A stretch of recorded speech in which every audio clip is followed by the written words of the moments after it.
जय हिंद साथियों। मैं आर के स्वामी आप सभी का स्वामी क्लासेस फाजिलका में स्वागत करता हूं। नमस्ते सभी को। आज हमारी 12वीं क्लास रहेगी और इस क्लास में हम हिंदी साहित्य से संबंधित बहुत ही महत्वपूर्ण प्रश्नों का अध्ययन करेंगे जो कि अक्सर परीक्षा में पूछे ही जाते हैं। साथियों, यह जो क्लास है पीजीटी हिंदी, टीजीटी हिंदी और मास्टर कैडर हिंदी की दृष्टि से बहुत ही महत्वपूर्ण होने वाली है, इसलिए सभी साथी वीडियो के अंत तक जुड़े रहें। वीडियो को लाइक और शेयर अवश्य करें। अगर आप हमारे YouTube चैनल पर नए हो तो चैनल को सब्सक्राइब करें, बेल आइकन को अवश्य दबाएं ताकि आप तक नई क्लास का नोटिफिकेशन पहुंच सके। अगर आपने हमारी अभी तक पहली वाली क्लासें नहीं देखी है तो आप प्ले लिस्ट में जाकर उन क्लासों को अवश्य देखें और हिंदी की बेहतर तैयारी करें। तो शुरू करते हैं आज की क्लास। देखते हैं क्वेश्चन नंबर 1।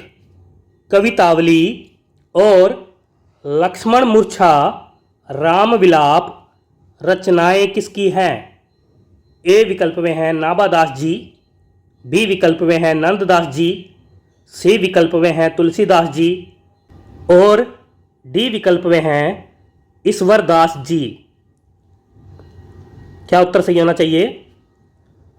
सभी साथी उत्तर देंगे।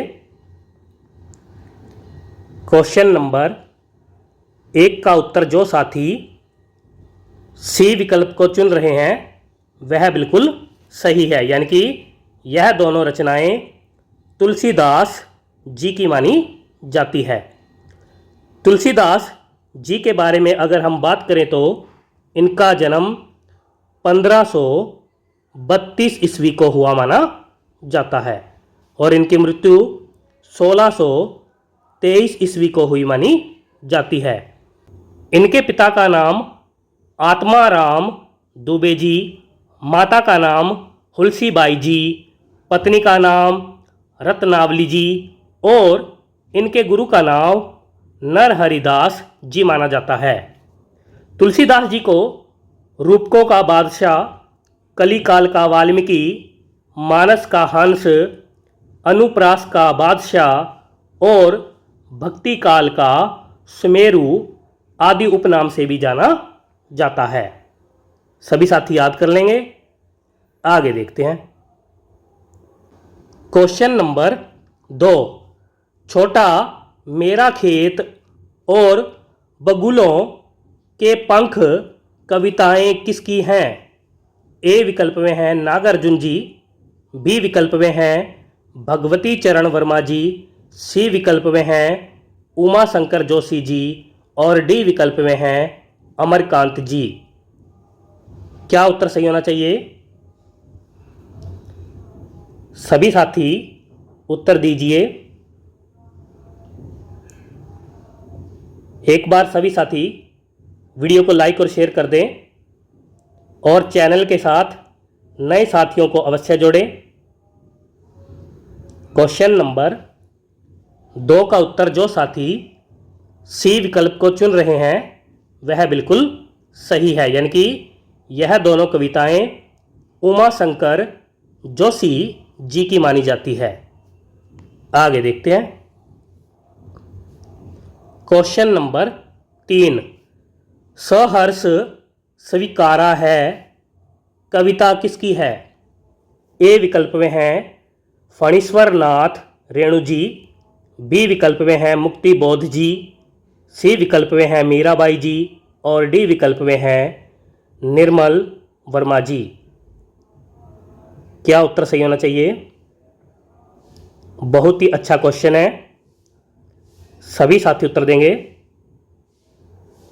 क्वेश्चन नंबर 3 का उत्तर जो साथी बी विकल्प को चुन रहे हैं वह बिल्कुल सही है, यानी कि यह कविता मुक्ति बोध जी की मानी जाती है। मुक्ति बोध जी के बारे में अगर हम बात करें तो इनका जन्म 1917 ईस्वी में हुआ माना जाता है और इनकी मृत्यु 1964 ईस्वी में हुई मानी जाती है। इनका पूरा नाम गजानन माधव मुक्तिबोध जी माना जाता है। इन्हें फैंटेसी का कवि, भयानक खबरों का कवि और गहन अनुभूति का कवि आदि उपनाम से भी जाना जाता है। सहर्ष कविता जो है इनका काव्य संग्रह है भूरी भूरी खाक धूल, उसमें संकलित है। सभी साथी याद कर लेंगे। आगे देखते हैं। क्वेश्चन नंबर 4, भक्तिन नामक सस्मरण किसका है? ए विकल्प में है महादेवी वर्मा जी, बी विकल्प में है भीष्म साहनी जी, सी विकल्प में है दुष्यंत कुमार जी और डी विकल्प में है रांगे राघव जी। क्या उत्तर सही होना चाहिए? क्वेश्चन नंबर 4 का उत्तर जो साथी ए विकल्प को चुन रहे हैं वह बिल्कुल सही है, यानी कि यह सस्मरण महादेवी वर्मा जी का माना जाता है। भक्तिन सस्मरण जो है स्मृति की रेखाएं संग्रह में संकलित है। महादेवी वर्मा जी के बारे में अगर हम बात करें तो इनका जन्म 1907 ईस्वी में हुआ माना जाता है और इनकी मृत्यु 1987 ईस्वी में हुई मानी जाती है। इनकी अन्य प्रमुख रचनाएं हैं निहार, रश्मि, निर्जा, सांध्य गीत, दीपशिखा, यामा, परिवार, पथ के साथी और श्रृंखला की कड़ियाँ। सभी साथी याद कर लेंगे। आगे देखते हैं। क्वेश्चन नंबर 5, बाजार दर्शन निबंध किसका है? ए विकल्प में है रांगे राघव जी, बी विकल्प में है ज्ञानेंद्र कुमार जी, सी विकल्प में है मुक्ति बोध जी और डी विकल्प में है नागार्जुन जी। क्या उत्तर सही होना चाहिए? क्वेश्चन नंबर 5 का उत्तर जो साथी बी विकल्प को चुन रहे हैं वह बिल्कुल सही है, यानी कि यह निबंध ज्ञानेंद्र कुमार जी का माना जाता है। ज्ञानेंद्र कुमार जी के बारे में अगर हम बात करें तो इनका जन्म 1905 ईस्वी में हुआ माना जाता है और इनकी मृत्यु 1988 ईस्वी में हुई मानी जाती है। इनका मूल नाम आनंदी लाल जी माना जाता है। इनके पिता का नाम प्यारेलाल, माता का नाम रमा देवी और पत्नी का नाम भगवती देवी जी माना जाता है। इनके प्रमुख उपन्यास है परख, सुनीता, त्यागपत्र, कल्याणी, सुखदा, मुक्तिबोध और तपोभूमि।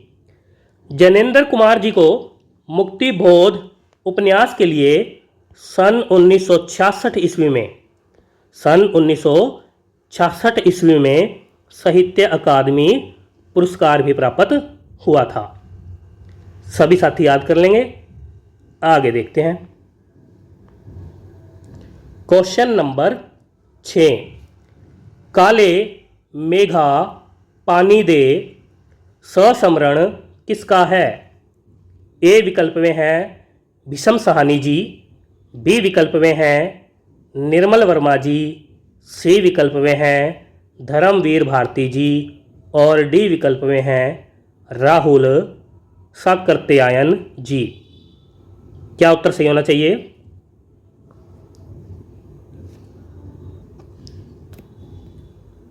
क्वेश्चन नंबर 6 का उत्तर जो साथी सी विकल्प को चुन रहे हैं वह बिल्कुल सही है, यानी कि यह सस्मरण धर्मवीर भारती जी का माना जाता है।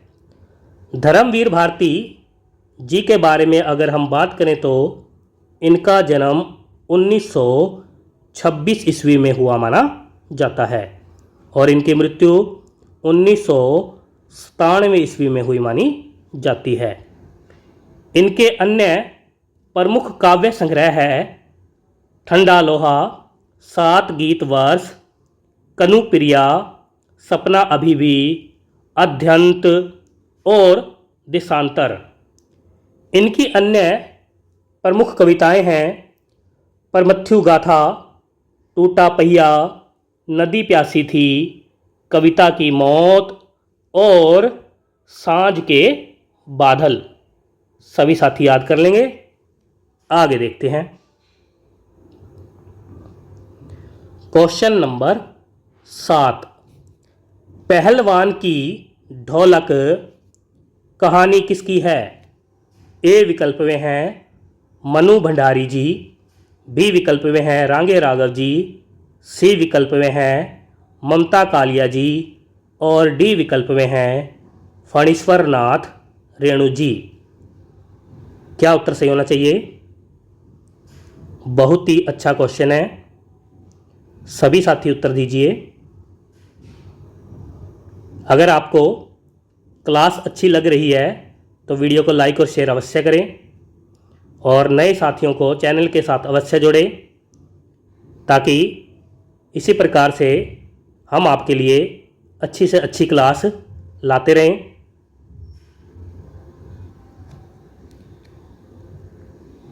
क्वेश्चन नंबर 7 का उत्तर जो साथी डी विकल्प को चुन रहे हैं वह बिल्कुल सही है, यानी कि यह कहानी फणीश्वर नाथ रेणु जी की मानी जाती है।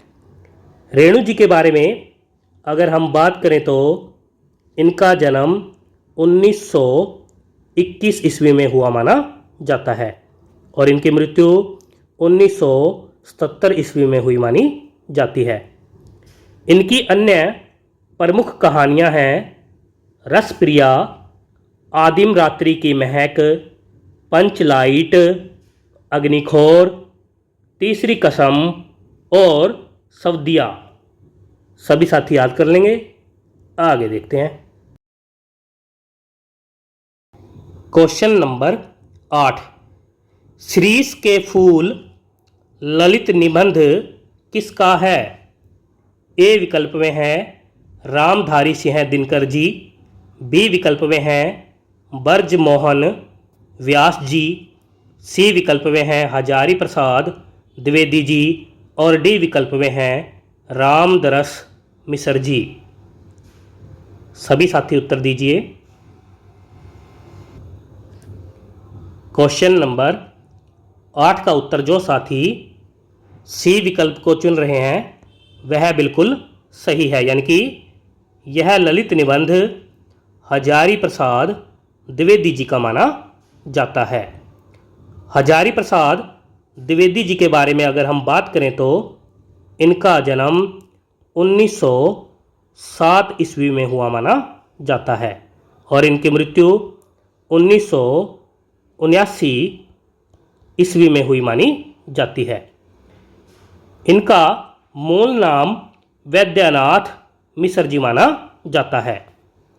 इनके अन्य प्रमुख निबंध हैं अशोक के फूल, क्या निराश हुआ जाए, नाखून क्यों बढ़ते हैं, आम फिर बुरा गए, कविता का भविष्य, साहित्य सहचर, काव्य कला और कुट्टज। सभी साथी याद कर लेंगे। आगे देखते हैं। क्वेश्चन नंबर 9, नमक कहानी किसकी है? ए विकल्प में है महावीर प्रसाद द्विवेदी जी, बी विकल्प में है सुमित्रानंदन पंत जी, सी विकल्प में है रजिया सज्जाद जहीर जी और डी विकल्प में है जयशंकर प्रसाद जी। क्या उत्तर सही होना चाहिए?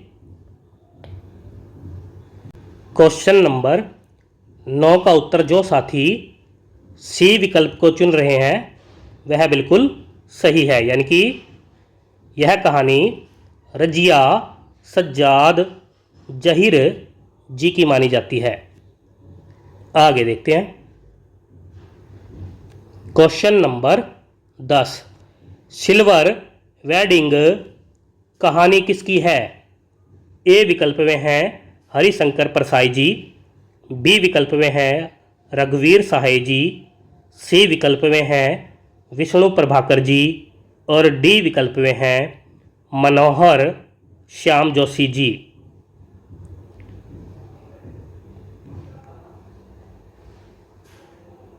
क्वेश्चन नंबर 10 का उत्तर जो साथी डी विकल्प को चुन रहे हैं वह बिल्कुल सही है, यानी कि यह कहानी मनोहर श्याम जोशी जी की मानी जाती है। आगे देखते हैं। क्वेश्चन नंबर 11 है, अतीत में दबे पांव रचना किसकी है? ए विकल्प में है मुंशी प्रेमचंद जी, बी विकल्प में है मोहन राकेश जी, सी विकल्प में है ओम थानवी जी और डी विकल्प में है शरद जोशी जी। क्या उत्तर सही होना चाहिए?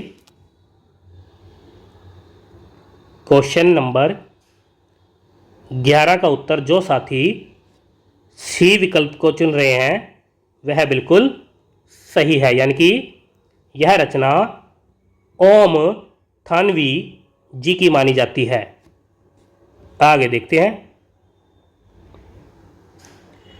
क्वेश्चन नंबर 12 है, किस विकल्प में उपनाम और कवि असंगत है?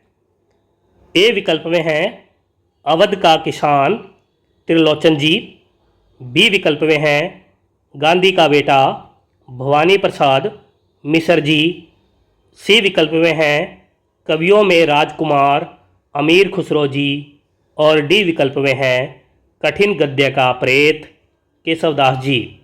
क्या उत्तर सही होना चाहिए? असंगत विकल्प का चयन करना है। क्वेश्चन नंबर 12 का उत्तर जो साथी डी विकल्प को चुन रहे हैं वह बिल्कुल सही है, यानी कि कठिन गद्य का प्रेत केशवदास जी नहीं अज्ञा जी माने जाते हैं। केशवदास जी को कठिन पद्य का प्रेत माना जाता है। अवध का किसान त्रिलोचन जी बिल्कुल सही है। गांधी का बेटा भवानी प्रसाद मिश्र जी को कहा जाता है, यह भी बिल्कुल सही था। कवियों में राजकुमार अमीर खुसरो जी को कहा जाता है। सभी साथी याद कर लेंगे। आगे देखते हैं। क्वेश्चन नंबर 13 है, वीर सतसई रचना किसकी है? ए विकल्प में है बिहारी जी, बी विकल्प में है पदम सिंह शर्मा जी, सी विकल्प में है व्योगी हरि जी और डी विकल्प में है कृष्णा सोपती जी। क्या उत्तर सही होना चाहिए? वीर सतसई रचना किसकी है? क्वेश्चन नंबर 13 का उत्तर जो साथी सी विकल्प को चुन रहे हैं वह बिल्कुल सही है, यानी कि वीर सतसई रचना जो है व्योगी हरि जी की मानी जाती है।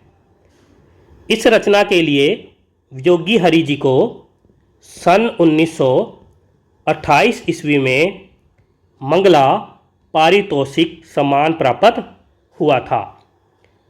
पदम सिंह शर्मा जी की रचना है बिहारी सतसई और बिहारी जी ने सतसई नाम से अपनी रचना लिखी है। सभी साथी याद कर लेंगे। आगे देखते हैं। क्वेश्चन नंबर 14 है, कस्तूरी कुंडल बसे रचना किसकी है? ए विकल्प में है हरिओत जी, बी विकल्प में है अजय जी, सी विकल्प में है ममता कालिया जी और डी विकल्प में है मैत्रेयी पुष्पा जी। क्या उत्तर सही होना चाहिए? क्वेश्चन नंबर 14 का उत्तर जो साथी डी विकल्प को चुन रहे हैं वह बिल्कुल सही है, यानी कि यह रचना मैत्रेयी पुष्पा जी की मानी जाती है। इस रचना के लिए इन्हें सन 2006 ईस्वी में मंगला पारितोषिक सम्मान प्राप्त हुआ था। इनकी अन्य प्रमुख रचनाएं हैं बेतवा बहती रही, लकीरें, चाक, झूला नट, अलमा कबूतरी, गोमा हस्ती है, फाइटर की डायरी और सुनो मालिक सुनो। सभी साथी याद कर लेंगे। आगे देखते हैं। क्वेश्चन नंबर 15 है, जितने लोग उतने प्रेम रचना किसकी है? ए विकल्प में है नागार्जुन जी, बी विकल्प में है लीलाधर जुगुड़ी जी, सी विकल्प में है रांगे राघव जी और डी विकल्प में है हरिवंश राय बच्चन जी। क्या उत्तर सही होना चाहिए? क्वेश्चन नंबर 15 का उत्तर जो साथी बी विकल्प को चुन रहे हैं वह बिल्कुल सही है, यानी कि यह रचना लीलाधर जगुड़ी जी की मानी जाती है। इन्हें इस रचना के लिए 2018 ईस्वी में व्यास सम्मान प्राप्त हुआ था। इनकी अन्य प्रमुख रचनाएं हैं शंखमुखी शिखरों पर, नाटक जारी है, इस यात्रा में, बची हुई पृथ्वी, भय भी शक्ति देता है और अनुभव के आकाश में चांद। इन्हें अनुभव के आकाश में चांद रचना के लिए सन 1997 ईस्वी में साहित्य अकादमी पुरस्कार भी प्राप्त हुआ था। सभी साथी याद कर लेंगे। आगे देखते हैं। क्वेश्चन नंबर 16 है, कागज की नाव रचना किसकी है? ए विकल्प में है नासिरा शर्मा जी, बी विकल्प में है सोहनलाल द्विवेदी जी, सी विकल्प में है शेखर जोशी जी और डी विकल्प में है रघुवीर सहाय जी। क्या उत्तर सही होना चाहिए? सभी साथी उत्तर दीजिए।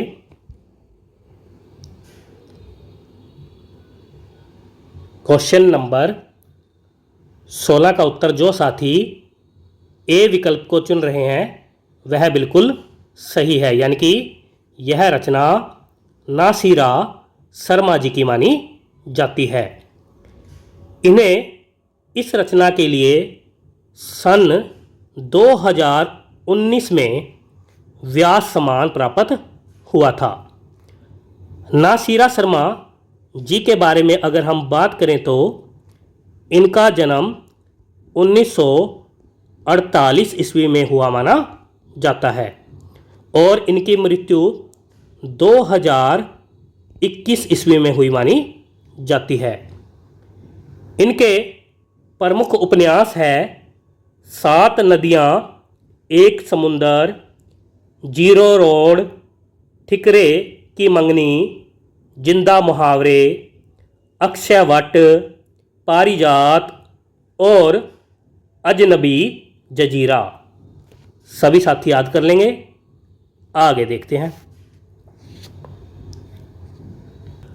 क्वेश्चन नंबर 17 है, रात का रिपोर्टर और एक चिथड़ा सुख उपन्यास किसके हैं?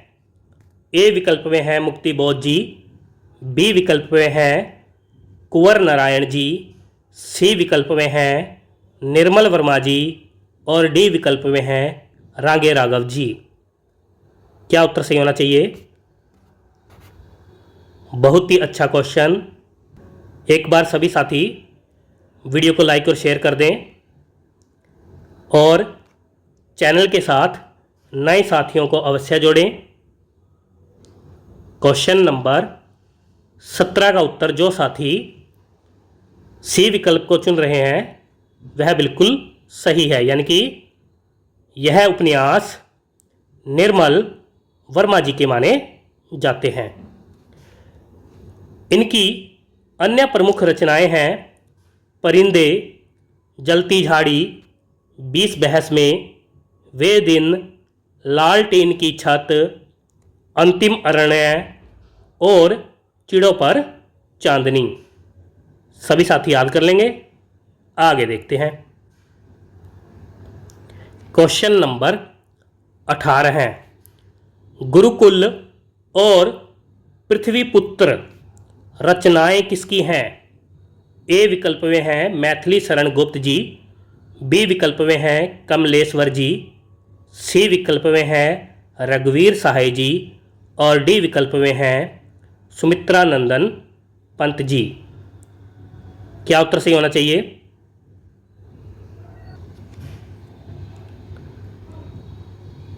क्वेश्चन नंबर 18 का उत्तर जो साथी ए विकल्प को चुन रहे हैं वह बिल्कुल सही है। यानी कि यह दोनों रचनाएं मैथिली शरण गुप्त जी की मानी जाती है। मैथिली शरण गुप्त जी के बारे में अगर हम बात करें तो इनका जन्म 1886 ईस्वी में हुआ माना जाता है और इनकी मृत्यु 1964 ईस्वी में हुई मानी जाती है। इनका मूल नाम मिथिलाधीप नंदिनी शरण जी माना जाता है। इन्हें कौटुंबिक कवि मात्र, खंड काव्य का सम्राट, राष्ट्र कवि, दद्दा, मधुप, युग कवि, सामंजस्यवादी कवि, रसिकेंद्र आदि उपनामों से भी जाना जाता है। इनकी अन्य प्रमुख रचनाएं हैं पंचवटी, साकेत, द्वापर, यशोधरा, विष्णुप्रिया और भारत भारती। सभी साथी याद कर लेंगे। आगे देखते हैं। क्वेश्चन नंबर 19, आरती और अंगारे रचना किसकी है? ए विकल्प में हैं शमशेर बहादुर सिंह जी, बी विकल्प में हैं ज्ञानेंद्र कुमार जी, सी विकल्प में हैं हरिवंश राय बच्चन जी और डी विकल्प में हैं महादेवी वर्मा जी। क्या उत्तर सही होना चाहिए? बहुत ही अच्छा क्वेश्चन है। सभी साथी उत्तर देंगे। क्वेश्चन नंबर 19 का उत्तर जो साथी सी विकल्प को चुन रहे हैं वह बिल्कुल सही है। यानी कि यह रचना हरिवंश राय बच्चन जी की मानी जाती है। हरिवंश राय बच्चन जी को हालावाद का प्रवर्तक माना जाता है। इनकी अन्य प्रमुख रचनाएं हैं निशा निमंत्रण, मिलन यामिनी, दो चट्टानें, हलाहल, पथ की पहचान, जड़ की मुस्कान, पौधों की पीड़िया और अंधेरे के दीपक। हरिवंश राय बच्चन जी ने अपनी आत्मकथा 4 भागों में प्रकाशित की है, जिनके नाम हैं क्या भूलूं क्या याद करूं, नीड़ का निर्माण, बसेरे से दूर और 10 द्वार से सोपान तक। सभी साथी याद कर लेंगे। आगे देखते हैं। क्वेश्चन नंबर 20, जीवन के गान और पर आंखें नहीं भरी रचनाएं किसकी हैं? ए विकल्प में हैं धर्मवीर भारती जी, बी विकल्प में हैं निराला जी, सी विकल्प में हैं शिव मंगल सिंह सुमन जी और डी विकल्प में हैं केदारनाथ सिंह जी। क्या उत्तर सही होना चाहिए? सभी साथी उत्तर देंगे। क्वेश्चन नंबर 20 का उत्तर जो साथी सी विकल्प को चुन रहे हैं वह बिल्कुल सही है। यानी कि यह दोनों रचनाएं शिव मंगल सिंह सुमन जी की मानी जाती है। शिव मंगल सिंह सुमन जी के बारे में अगर हम बात करें तो इनका जन्म 1915 ईस्वी में हुआ माना जाता है और इनकी मृत्यु 2002 ईस्वी में हुई मानी जाती है। इनकी अन्य प्रमुख रचनाएं हैं हिलोल, युग का मोल, विश्वास बढ़ता ही गया, प्रलय सृजन, मिट्टी की बारात, वाणी की व्यथा, हम पक्षी उन्मुक्त गगन के, एशिया जाग उठा और जल रहे हैं दीप। इन्हें मिट्टी की बारात रचना के लिए सन 1974 ईस्वी में साहित्य अकादमी पुरस्कार भी प्राप्त हुआ था। सभी साथी याद कर लेंगे। प्यारे साथियों, ये थे आज के टॉप 20 क्वेश्चन और उनसे संबंधित महत्वपूर्ण तथ्य। आशा करता हूँ आज की इस क्लास में आपको बहुत कुछ नया सीखने को मिला होगा। इसी प्रकार से निरंतर अध्ययन करने के लिए चैनल को सब्सक्राइब करें, बेल आइकन को अवश्य दबाएं ताकि आप तक नई क्लास का नोटिफिकेशन पहुंच सके। वीडियो से संबंधित PDF प्राप्त करने के लिए आप हमारे टेलीग्राम चैनल को भी ज्वाइन करें, जिसका लिंक डिस्क्रिप्शन बॉक्स में दिया गया है। अन्य किसी भी प्रकार की जानकारी के लिए हमारे नीचे दिए गए नंबर पर संपर्क कर सकते हैं। अगर आपने हमारी अभी तक पहली वाली क्लासें नहीं देखी है तो आप प्ले लिस्ट में जाकर उन क्लासों को अवश्य देखें और हिंदी की बेहतर तैयारी करें। तो मिलते हैं कल रात 8 बजे अगली क्लास में। तब तक के लिए जय हिंद।